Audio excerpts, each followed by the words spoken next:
нүүрсний хулгайчаа гэж солигдсон байхад нөгөө хулгайч нь жилийн өмнө би нэг удаа намайг дуудаж байцаасаа гэд нотлох баримтанд бүх юмараа гарчаад байхад яриад суудаг даварцсан байж болохгүй. Хэний шалгаад хэний шалгадаггүй.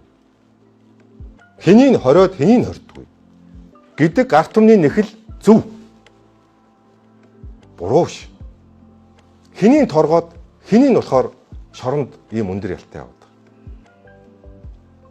Ийм том авилагчин улс төрд нөлөө өгөхөе итгээд байлаа гэж ярьж яриад байсан хэдэн сая төгрөгөөр торглоо гэдэг мэдээг авч байгаа ард түмэн тэр чигээрээ шудрах ёсонд Монгол төрдөө хууль ёсондоо итгэл хамт нурч унж байгаа.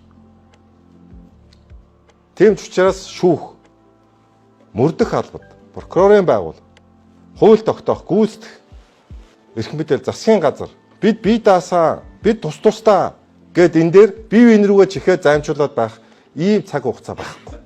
Бид энд хамтын хариуцлага хүлээх ёстой. Хамтын үүрэг хүлээх ёстой. Тийм учраас энэ үүрэг зорилтын төлөө хамтдаа зүтгэцгээе гэж эрхэм прокурорудаа уриалж байна.